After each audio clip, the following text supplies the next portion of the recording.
Sean ustedes bienvenidos al Club Unión, hoy con un programa especial. El presidente de la República, José María Figueres, que fuera presidente de 1994 a 1998, quien fuera también ministro de Comercio y Agricultura durante la administración de Óscar Arias, y el presidente más joven de la historia, que llegó a su cargo a los 39 años de edad, ha recorrido el mundo. Allá ha estado en muchos foros, ocupando cargos de gran importancia. Ya no es aquel jovencito que estuvo gobernando durante ese periodo, sino que tiene una visión más grande de mundo. Hoy voy a entrevistar al expresidente o presidente José María Figueres. Voy a ser francos, muy franco.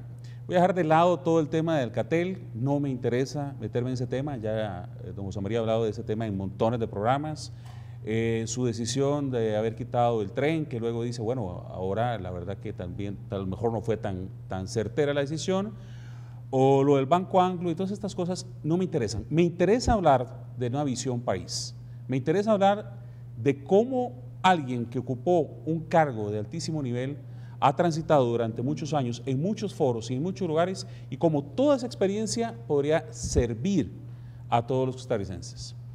Debo recordar, para ser justo, que en momentos complicados lo vi tomando decisiones muy firmes y me he preguntado, como dijo Humberto Cañas una vez aquí sentado en paz descanse, si este país realmente se puede gobernar o como dijo él, ni bajando Abraham Lincoln se va a arreglar este asunto. Qué gusto tenerlo en el programa de esta semana.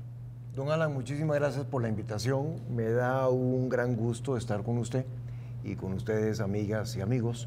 Muchas gracias por invitarme a un programa como este, que ya tiene una trayectoria de 5 años, de estar ensanchando el conocimiento sobre el acontecer nacional y que además tiene 2 premios. Por lo cual aprovecho para felicitarlo. Hablemos de pobreza. Quiero hablar de esto. Me ha tocado estar cerca de gente realmente en unas condiciones económicas muy difíciles.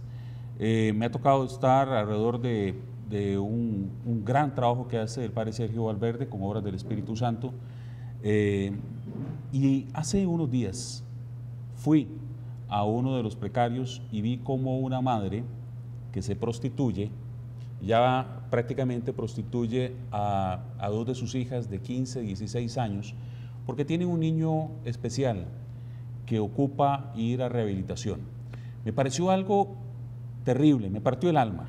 Y yo sé que se invierte más dinero ahora en este tipo de atención, pero 8.5 veces el Estadio Nacional lleno, 300,000 personas, a lo mejor como en un día, a lo mejor no. ¿Qué pasa? ¿Por qué no funciona nuestro sistema social para atención de la pobreza? ¿Qué ha pasado? A nivel global y a nivel nacional, yo pienso que hay 2 retos importantísimos que debemos acometer con la seriedad que lo demandan. Uno es el reto de la desigualdad y la pobreza, porque hoy en día ya tenemos suficientes medios económicos y suficiente adelanto tecnológico para ahondar mucho más y de mejor manera en esa lucha. Y el otro es el reto de bajar las emisiones de carbono que causan el cambio climático y que están afectando al ambiente de una manera negativa. Ambos retos se pueden acometer con el mismo conjunto de políticas que nos hagan transicionar hacia lo que muchos llamamos una economía de bajas emisiones de carbono, pero eso lo podremos conversar un poquito más adelante. En Costa Rica hoy en día estamos invirtiendo el doble de lo que invertíamos hace 20 años en el combate a la pobreza. Y sin embargo, no logramos bajar los niveles de pobreza del 20%. Sube el 21, baja al 19, sube el 23, baja al 18, hoy está en el 22. Eso lo que me dice es que algo venimos haciendo mal. Cuando duplicamos el presupuesto para combatir pobreza, tenemos más de 30 instituciones que tienen diversas responsabilidades en el combate de la pobreza y no estamos incidiendo de la manera que queremos hacerlo. Cuando usted toma en cuenta el empleo, que es un factor importante en esto. No lo único, pero es muy importante. Y las oportunidades que ahí se encuentran, se da cuenta que entre el 20% de la población que tiene más ingresos, hoy en día el desempleo es el 2%. Y el 20% de la población con menores ingresos, el desempleo es el 28 al 30%. Hay una desigualdad tremenda. Y para un país que tiene un desempleo general del 10%, 20% entre los jóvenes, más acentuado en áreas rurales, y 30% entre los más pobres, a mí me parece que hay una gran prioridad nacional en donde el reto a resolver es empleo, el segundo reto a resolver es empleo y el tercero es empleo. Mire, don Alan, este problema del desempleo corta la sociedad costarricense transversalmente. Para el joven que se está graduando de colegio o que salió del colegio o de la universidad después de mucho estudio y mucho esfuerzo, el enorme reto es conseguir el primer trabajo. Para el costarricense que cumple 40 años o un poquito más, el terror es que lo despidan si está trabajando, porque en este país nadie contrata a una persona mayor de 40 años. Y para la persona costarricense que tiene 55 años, un poquito más, que ya está entrando en la edad de la jubilación, pero que porque ahora somos más longevos, vivimos más años, se siente más productivo, quiere retribuirle a la sociedad y a la larga también quiere complementar su pensión, no hay trabajo. Es decir, el problema del empleo se nos ha vuelto en un reto número uno para resolver. Y eso lo hacemos poniendo la economía a crecer. Una economía que está creciendo, como ahora en Costa Rica, al 2%, no alcanza. Hay que tener un programa para hacer crecer la economía. Yo propongo una meta a 6 años plazo, 3 en este gobierno, porque hay que ayudarle a este gobierno, 3 en el que siga, para estar creciendo al 8%.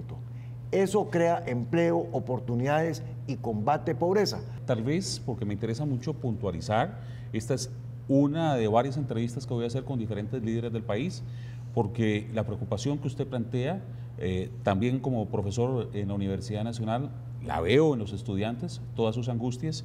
Y una de las cosas que conversaba antes de empezar este ciclo de entrevistas, es que los estudiantes me decían, ¿quién nos abre oportunidades? ¿Dónde? Entonces, usted me lo trató muy bien, presidente, así que permítame replantearle la pregunta para que tal vez vayamos específicamente a cómo piensa un líder que ha visto mundo, ¿verdad?, que conoce lo que se está haciendo y que lo mejor es poder jalar muchas de esas experiencias, tropicalizarlas y funcionarlas. ¿Por qué? Si no nos acomodamos y sabemos competir en un mundo, nos va a absorber. Pero en estos momentos hay jóvenes que lo están viendo. ¿Qué oportunidades tienen o qué oportunidades se le debe abrir claramente este gobierno y los gobiernos que vengan?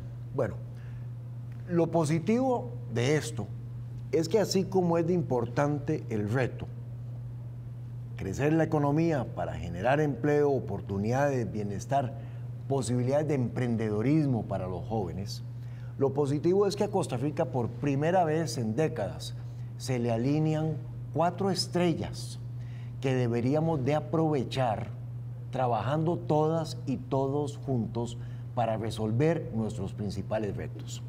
La primera es que a nivel del mundo Costa Rica sigue teniendo una marca muy potente. Todo el mundo escucha hablar de Costa Rica, los turistas quieren venir a Costa Rica, las personas quieren comprar productos costarricenses. Costa Rica está bien posicionada por todo lo que hemos hecho a lo largo de estos años en el contexto global, y tener una marca de esa magnitud y esa fortaleza es muy importante. Cuando vamos a un abastecedor a comprar algunas cosas, claro que nos fijamos en el precio, pero ¿quién no se fija en la marca del producto? Es que la marca del producto es muestra de calidad, de garantía. Costa Rica tiene marca. Segundo, la baja en los precios del petróleo, del cual Costa Rica importa 60,000 barriles al día, del año pasado a este, implica un ahorro para Costa Rica de $1,000 millones por año, 3 millones de dólares por día. Para los economistas, 2 puntos del Producto Interno Bruto anual. Eso es muchísima plata. Y eso es un poco parecido a una familia, para usar ese ejemplo, que viene muy ajustada entre los ingresos y lo que gasta, y de un momento a otro siente un alivio en lo que gasta, porque Costa Rica está con un gran alivio de $1.000 millones en la factura petrolera, que deberíamos entonces de aprovechar para construir porvenir para Costa Rica. La tercera línea, la tercera estrella que se alinea son los jóvenes, porque antes las familias eran más numerosas. Ahora, entre el 2015 y el 2030, entran a trabajar más jóvenes que en ningún momento antes de la historia de este país, esos jóvenes universitarios de los que usted me hablaba, lo cual nos da la oportunidad de que si les damos espacio, sobre esos hombros jóvenes, vamos a poder levantar este país, como lo han hecho países asiáticos, Singapur, Corea, muchos otros, que han aprovechado el boom demográfico que llaman los especialistas, la entrada de jóvenes al mercado para potenciar el país. Y la cuarta estrella es que este país está repleto de recursos financieros. Hay más de $15.000 millones en los fondos de pensiones de los costarricenses. Hay más de $5.000 millones aprobados por organismos financieros internacionales para obras de infraestructura que necesita el país, que ya están firmados, sobre los cuales estamos pagando intereses y no estamos desembolsando porque no hemos tenido la capacidad de organizarnos para trabajar. Entre las 10 primeras cooperativas del sector financiero en toda América Latina, de México a la Argentina, hay 3 cooperativas costarricenses: Copenae, Copeservidores y Copeande 1. Y las 3 están con un exceso de liquidez, viendo a ver en qué invierten. Entonces, si cogemos esas 4 estrellas que se nos alinean y decimos, pongamos la economía a crecer, estirémonos en un programa de 6 años, porque las cosas no se hacen de la noche a la mañana, ayudémosle al gobierno en estos 3 y que después siga el gobierno entrante, para que en 6 años, de aquí al 2021, cuando deberíamos en términos ambientales ser una nación carbono neutral, hayamos creado 500.000 puestos de trabajo o oportunidades de emprendedorismo para haber bajado el desempleo al 4%. Eso lo podemos hacer si nos ponemos en ello. Y la forma en que a mí me parece que más rápido podríamos despegar esa iniciativa nacional con ánimo, con entusiasmo, con la participación de todas y todos, es apostando a ciertos sectores de la economía nacional que vengo estudiando, en donde hay una gran capacidad instalada ya en el país, que ya la pagamos, pero que la tenemos ociosa. Eso usted dice, todo lo que usted me plantea está muy bien, pero me dice, necesitamos una capacidad para ponernos de acuerdo. Procuro o sueño con que sea más sencilla, pero vemos muchas veces en el detalle de que tratando de poner de acuerdo tantas minorías, no logramos el beneficio de las mayorías. Voy a ir a un corte comercial. Cuando regreso estamos hablando con el señor presidente de la República, José María Figueres, 1994-1998. Vamos a hablar de todos los temas posibles para oír la opinión, como lo vamos a hacer con diferentes líderes a partir del día de hoy. Ya venimos con más.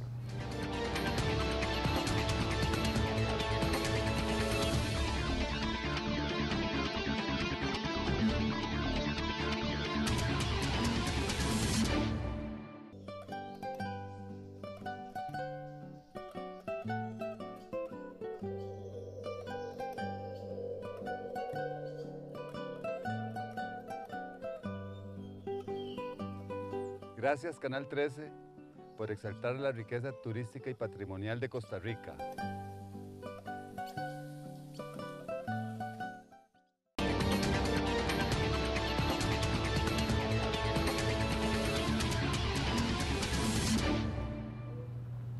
Encontramos en el Club Unión, un club social con responsabilidad social, conversando hoy con el presidente de la República 1994-1998, José María Figueres, presidente del Partido de Liberación nacional también, y quien hoy estoy tratando de entrevistar alrededor de su investidura como una persona que ha caminado por muchos espacios en el mundo, ha sido consejero delegado en el Foro Económico Mundial, entre tantos puestos que tiene, y que yo hoy quería tratar de empezar a desarrollar esta serie de conversatorios para tratar de ver cómo hacemos para que el país camine.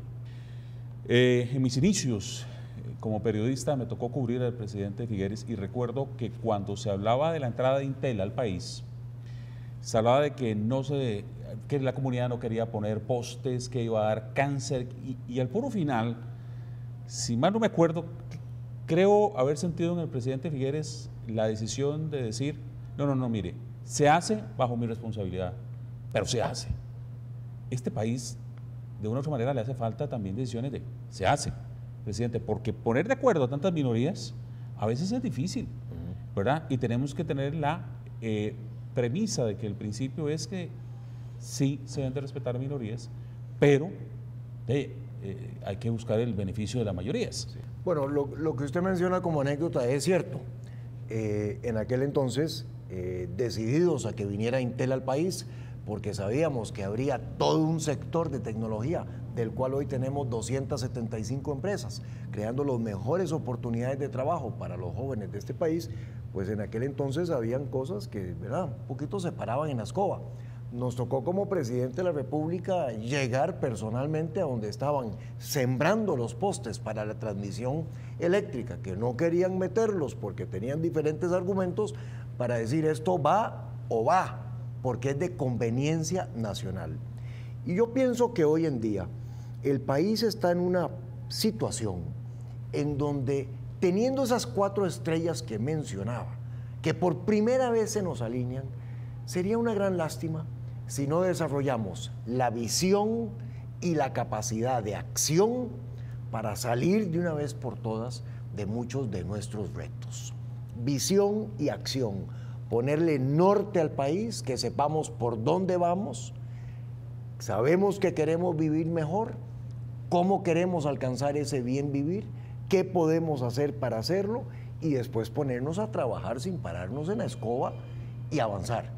Y en eso de pararnos en la escoba, por eso usted me escucha, don Alan, diciendo que a este gobierno hay que apoyarlo y hay que ayudarle en estos 3 años, y por eso es que hablo de un programa de 6 años plazo para resolver muchos de estos problemas, donde arranquemos ya.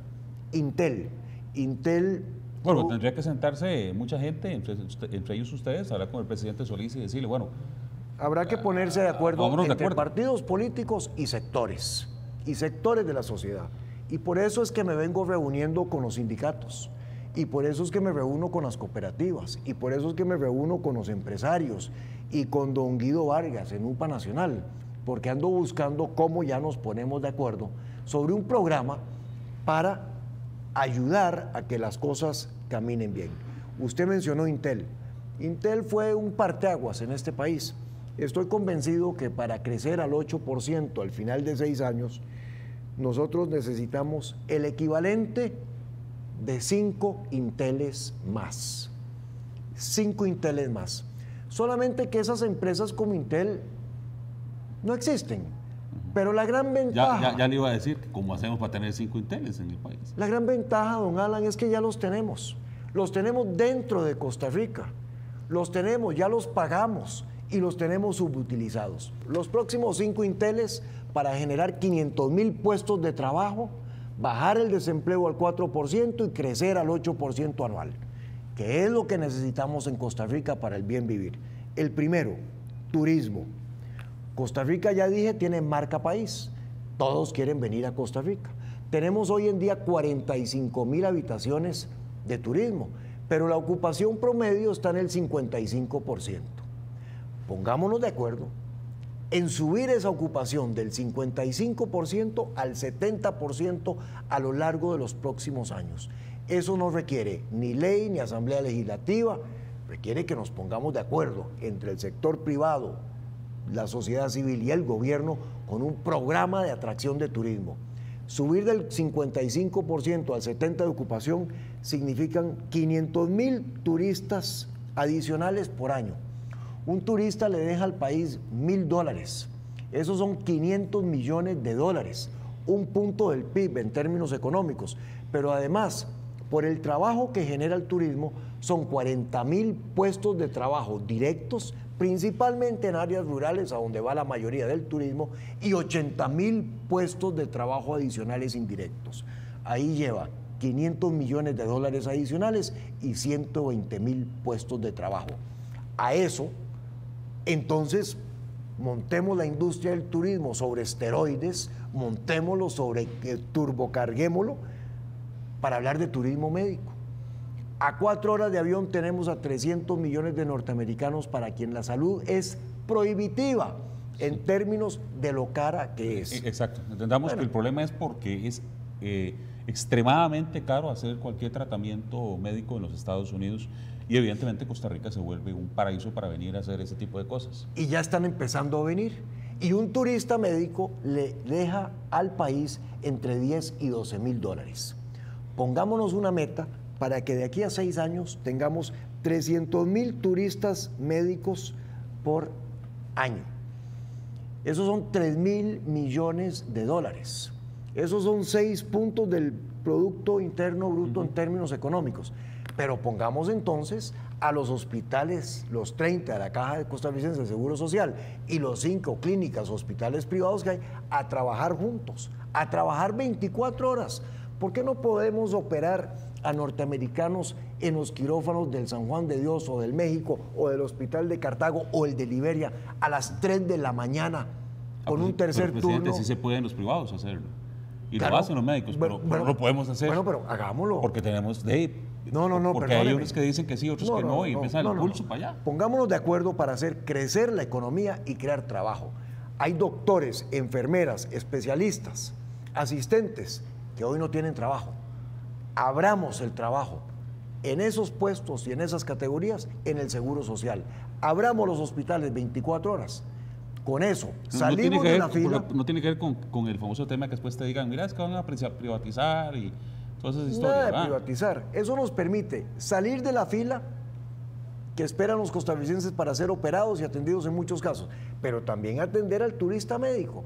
Y entonces, el que viene para ser operado en Costa Rica, que paga 35.000 dólares, ese dinero se lo deja a ese hospital.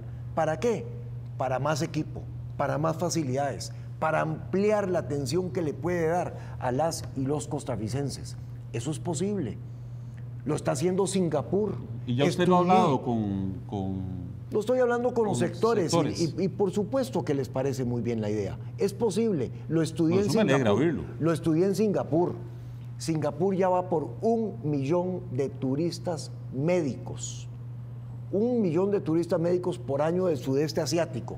Con razón, el ingreso en Singapur, pensando de esa manera, ha pasado de ser un ingreso de 450 dólares por habitante en el 65, cuando se independizaron, a estar el año pasado en 57.000 dólares por habitante. Pero pensemos en grande, ilusionémonos. Costa Rica da para mucho más, don Alan, de lo que estamos haciendo. Posicionémonos como la capital del turismo médico para empezar de todo el continente americano. Que es uno de los negocios más grandes del mundo, ¿verdad? Y avancemos con eso. Ese es un segundo Intel. Un tercer Intel es educación. Los estudiantes universitarios en Estados Unidos y en Europa acostumbran salir a estudiar por lo menos un semestre a otro país. Les enriquece la cultura, los expone al mundo, les da otros idiomas y otras características. Costa Rica tiene 51 universidades privadas y 5 universidades estatales, 56 en total. Pongámonos de acuerdo para que, empezando ya, subamos a 6 años plazo a 100.000 estudiantes extranjeros por año. Son 100.000 estudiantes extranjeros en las aulas universitarias de este país, no solo en la meseta central. Los quiero ver en el Tecnológico de Santa Clara, los quiero ver en las universidades que tenemos en el Guanacaste y en el sur, y en todas partes en las sedes regionales. O sea, no es quitarle el espacio que tienen los ticos, es simplemente ampliar. Para nada, es ampliar. Digo, es que estoy limpiando la mesa. Claro, es ampliar. Pero ¿qué ganamos con ampliar? Vamos a tener estudiantes extranjeros que compartan con estudiantes costarricenses, van a compartir idiomas, culturas, opciones, posibilidades. Esos 100,000 estudiantes que vienen a Costa Rica, estoy seguro que se devuelven a sus países enamorados de Costa Rica. Son 100,000 embajadores por año, son 100,000 turistas en el futuro que van a traer a sus familias otra vez a donde pasaron estudiando un semestre. Y esos estudiantes invierten en Costa Rica aproximadamente $1,500 por mes. Esos son $18,000 al año. 100,000 estudiantes son $1,800 millones, que son exactamente casi 4 puntos del Producto Interno Bruto. Pero es que además de pagar la matrícula, y ahí que paguen la matrícula a la universidad estatal, como lo harían con la universidad privada, para que la universidad estatal pueda invertir ese dinero de los estudiantes extranjeros en más instalaciones, en crecer la oferta que tiene, van a alquilar una habitación, un apartamento, van a comprar en Azoda, van a ir a pasear el fin de semana, se meten en la economía. Esos son $1,800 millones que le entran a esta economía sin tener que crear más infraestructura con lo que tenemos. ¿Qué requerimos? Un programa para atraer a esos estudiantes, que estoy absolutamente convencido, ese programa lo montan el conjunto de las 56 universidades que ya tenemos en este país. Ese es otro Intel. Otro Intel. Pero me suena interesante si generamos polos de desarrollo, si, como bien lo plantea usted, no todos se nos vienen a encajonar a San José. Ahora, si vamos sobre la zona rural y creamos polos de desarrollo, pues eso me parece muy interesante. Completamente de acuerdo con usted, y para eso podemos montar un sistema de cuotas, para que nos garanticemos que estudiantes extranjeros van a ir a las zonas rurales a donde tengamos centros universitarios. Sí. Pero es que el extranjero prefiere ir a la zona rural. Una universidad en Liberia te da las playas a la par, ¿verdad? Prefiere ir a la zona rural que quedarse muchas veces en la meseta central. Un cuarto Intel, la agricultura. Necesitamos reconciliarnos en Costa Rica con nuestros agricultores.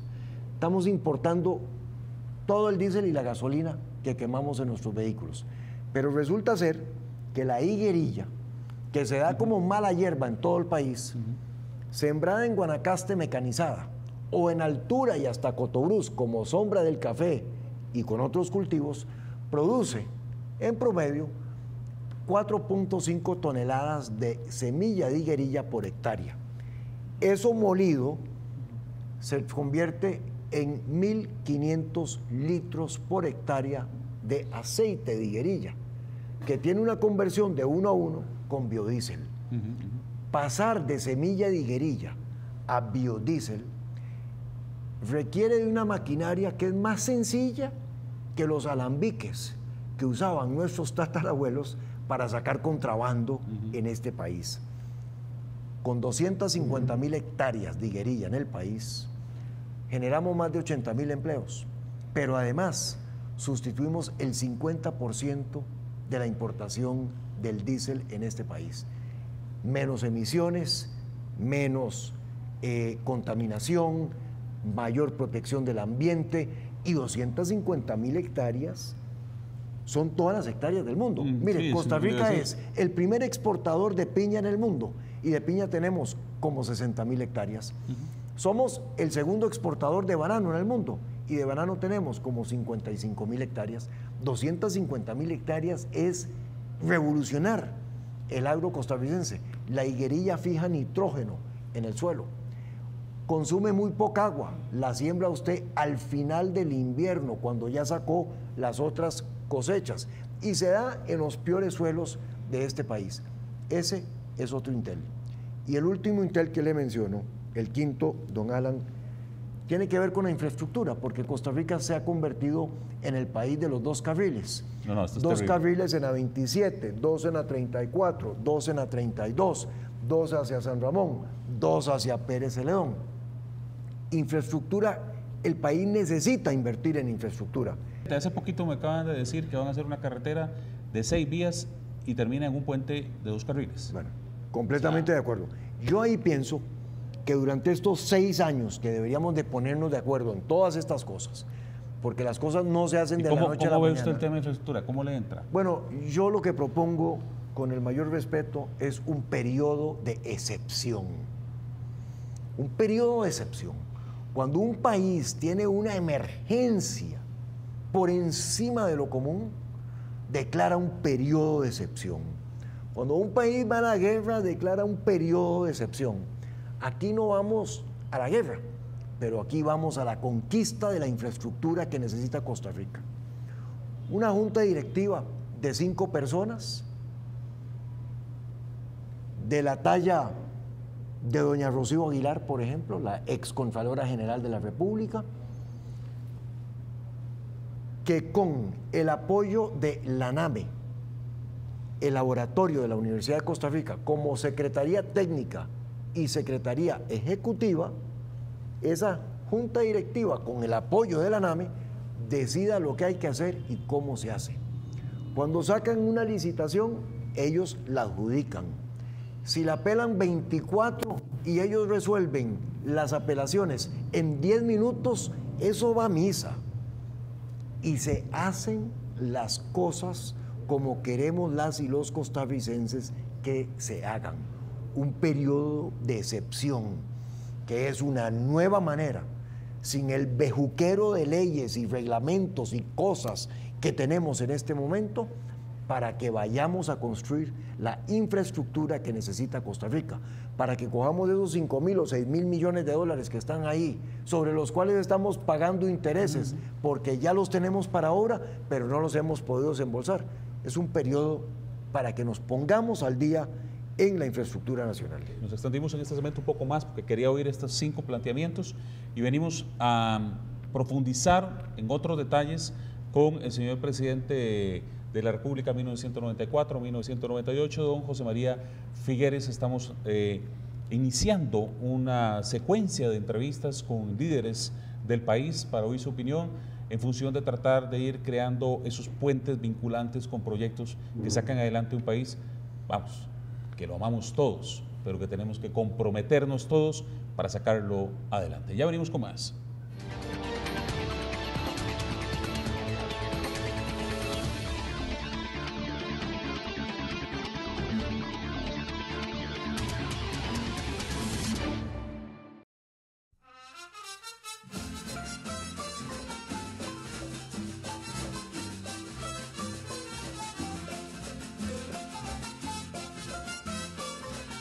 Me encanta Canal 13, ahora mucho más, que se ve mejor aquí en Guanacaste.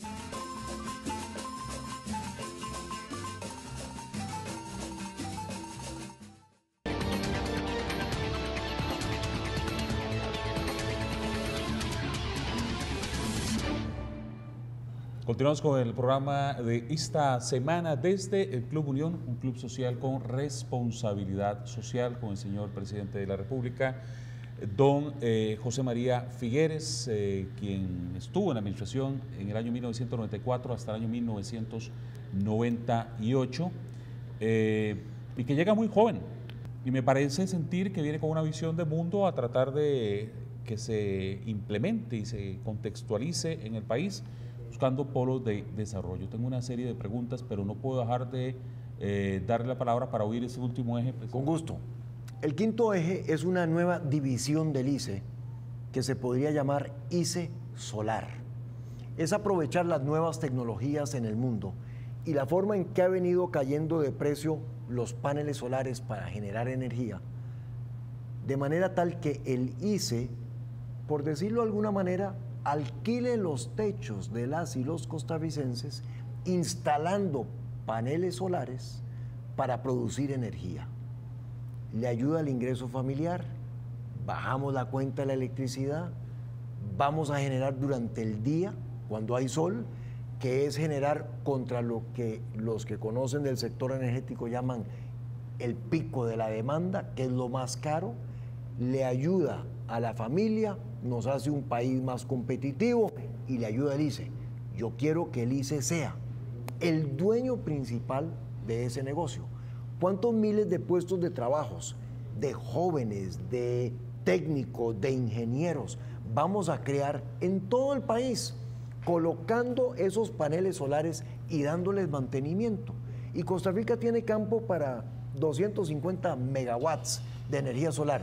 En lugar de que China le financie a Costa Rica 1.500 millones de dólares para una refinería, que a mí me parece es financiar cosas de una vieja economía que ya no van, pidámosle al ICE, pidámosle a China que le financie al ICE, gobierno a gobierno, 500 millones de dólares en fotoceldas solares para producir la energía a base del sol, que gracias a Dios podemos producir y que nos bajaría los precios de la energía en Costa Rica. Su papá en algún momento leía, prácticamente sin escribir una línea en ningún lado, define el ICE, ¿verdad? Y empuja el tema del ICE, que yo recientemente también hacía un programa sobre ese tema y bueno, ahora todos los medios de comunicación, la BBC de Londres, vienen televisoras de diferentes países para ver cómo este país está produciendo electricidad sin el uso de combustibles. Esto es una forma única en el mundo. Así que pareciera como que esta es una decisión de política de Estado acelerada y pronta que debe ser tomada, si no el ICE podría tener sus problemas. Yo pienso que el sector privado, como usted bien dice, ya se está metiendo en lo solar. Y a mí me encantaría ver al ICE metido de lleno en esto. Y las empresas eléctricas. Pudiendo, claro, las cooperativas y los que se están metiendo, pudiendo subcontratar muchas cosas con el sector privado, generando trabajo, oportunidades. Pero ¿por qué insisto en que aquí el ICE tiene que meterse de lleno? Primero tiene que meterse de lleno porque esta es una revolución tecnológica, el solar, que si no se mete el ICE se van a meter todos los demás y el ICE se va a quedar sin el santo y sin la limonda. Y como es todo el desarrollo tecnológico es exponencial, así que va creciendo y evolucionando y abaratándose rápidamente. Completamente. Y segundo, porque a 5 años plazo, 6 años plazo, me preocupa mucho el modelo de negocios del ICE, cómo es que va a ganar plata. Mire, por el lado de la telefonía, no solamente tiene la competencia que ahora tiene, sino que tiene la competencia del avance de la tecnología. Hoy todos usamos WhatsApp en lugar de usar un SMS. El WhatsApp es gratis, no pasa por el ICE, no le genera ingresos al ICE. Ya el ICE está sintiendo la disminución de los mensajes de textos por WhatsApp. Ahora ya tenemos telefonía gratis en WhatsApp. La calidad de eso va a mejorar significativamente en los próximos años. De acuerdo. Entonces, por ahí la tecnología se va comiendo el negocio del ICE. Por el lado de la generación, que es el otro baluarte del ICE, el solar producido en los techos se va a comer al ICE produciendo energía centralizada con el costo de las líneas de transmisión y la red eléctrica. Entonces, si eso es así, ¿con qué se queda el ICE? Yo pienso que al ICE, en este país hay que darle 2 nuevas misiones. Hay que decirle al ICE, ICE, muchísimas gracias por habernos dado energía, 99% del territorio cubierto. Es un acto extraordinario. Gracias por darnos telefonía, con lo que tenemos. Ahora sí, con su capacidad, denos 2 cosas en los próximos 6 años, empezando ya. Por el lado de las comunicaciones, a 6 años plazo, fibra óptica en el 80% del país, que debe ser el ICE el que lo haga y que esas redes sean del ICE.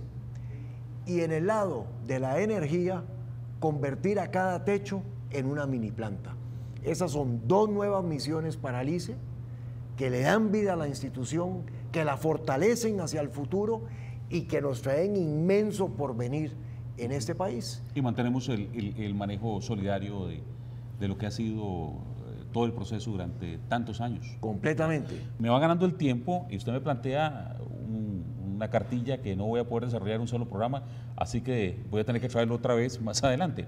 El tema del turismo pasa porque la cantidad de gente que llega al país, en su gran mayoría, entra por el Guanacaste. Sin embargo, lo que está sucediendo en Guanacaste a mí me tiene asustado. El tema de que no hay agua, el tema de la agricultura, y tengo que decirlo porque hay momentos en los que hay que tomar decisiones. Guanacaste tiene agua, simplemente faltan decisiones para ver por dónde las canalizas y por dónde vas, y es para mí una, déjenme decirlo con este término, una pendejada que en un país tan pequeñito no podamos ponernos de acuerdo y llevar y cubrir con agua. Es como muy gracioso, ¿verdad? Todo lo que sobra en Limón no lo podemos transitar a Guanacaste. Y hay que tomar decisiones. ¿Cómo ve este tema?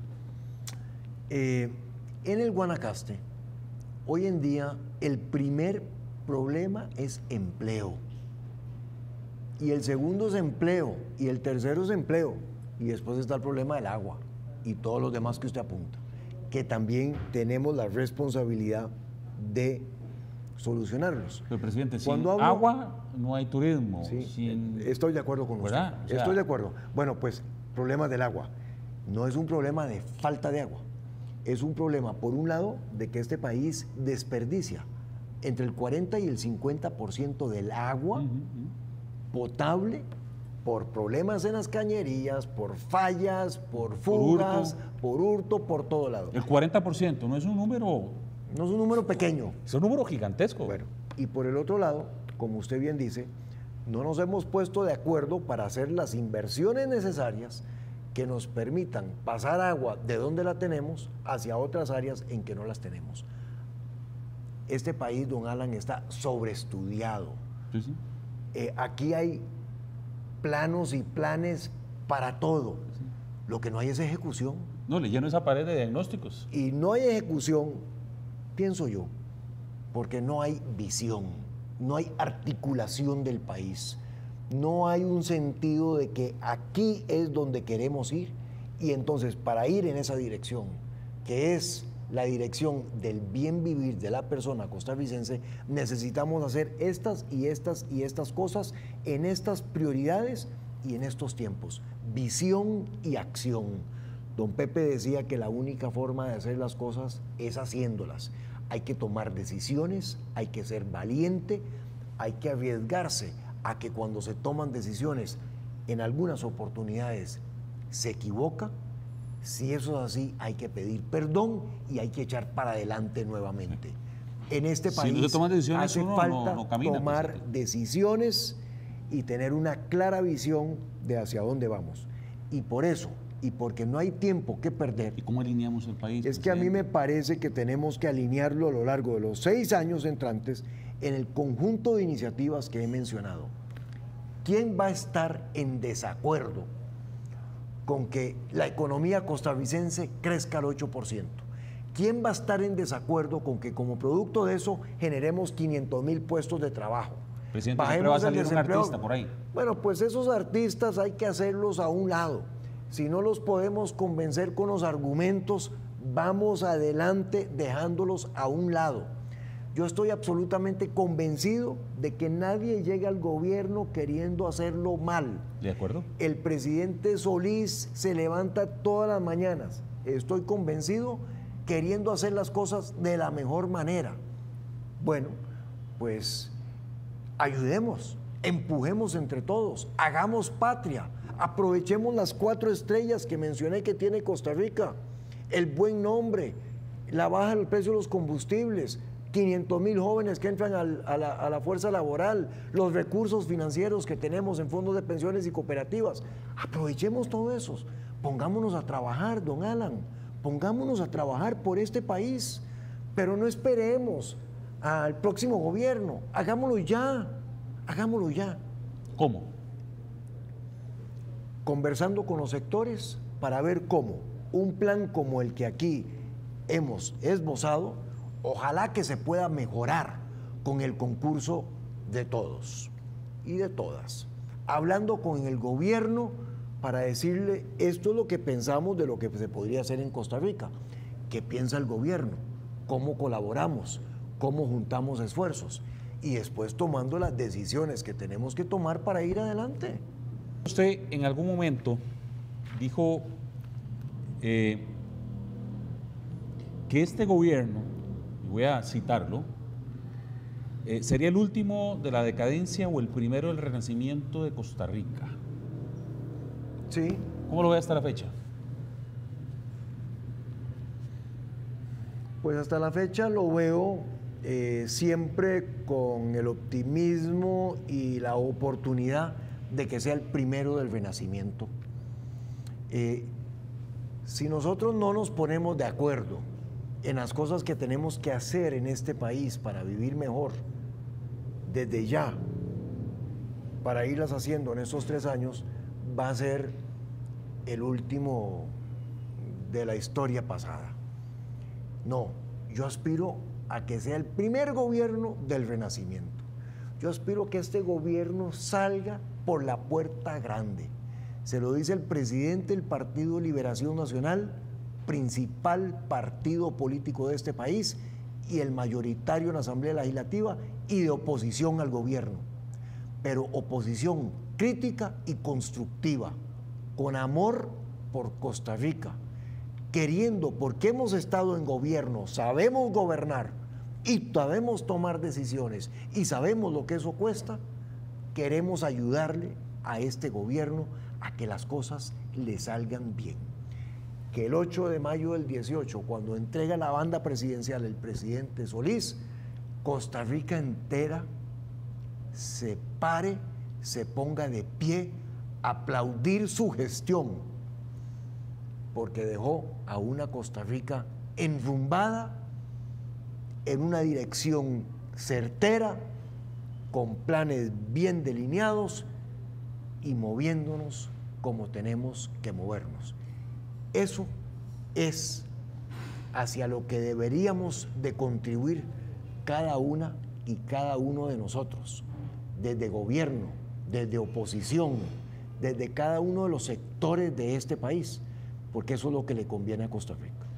Cuando dice estas últimas palabras, veo que brotan de sus ojos ciertas lágrimas. ¿Por qué, presidente?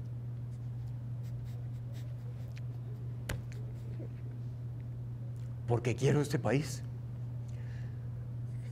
porque me emociona, porque conozco el mundo, sé lo que están haciendo otros países. Y ahora, con un par de años de recorrer la patria linda y querida, también sé cuál es nuestro potencial. Nos hemos quedado atrás. No es solamente durante el año y piquito que lleva el presidente Solís. Nos hemos venido quedando atrás a lo largo de los últimos años. En Costa Rica podemos hacer un esfuerzo mucho mejor, mucho más grande que lo que estamos haciendo. Podemos avanzar de la mediocridad en que hemos caído hacia un país de la solidaridad y de la excelencia, en donde las cosas funcionen como queremos que funcionen y en donde tengamos el bien vivir. Señor presidente, muchas gracias por haber estado en el programa de esta semana. Ha sido un placer reencontrarnos después de varios años. Muchas gracias, don Alan. Me alegra muchísimo. No va a ser la última vez, vamos a seguir hablando de Costa Rica. Desde que iniciamos este proyecto, William Calderón, don David Zúñiga y mi persona, dijimos, venimos aquí para tratar de ser una plataforma de crecimiento para nuestra patria. Mal haríamos en enfrascarnos únicamente en discusiones si no hacemos aportes para que el país siga adelante. Muchas gracias, señor presidente, de verdad. Será un placer estar nuevamente con usted en otra conversación. Gracias. Y como siempre, a todas las personas que nos ven, que Dios bendiga los hogares de todas y cada una de los costarricenses que vivimos en esta hermosa y querida patria. Muy bien.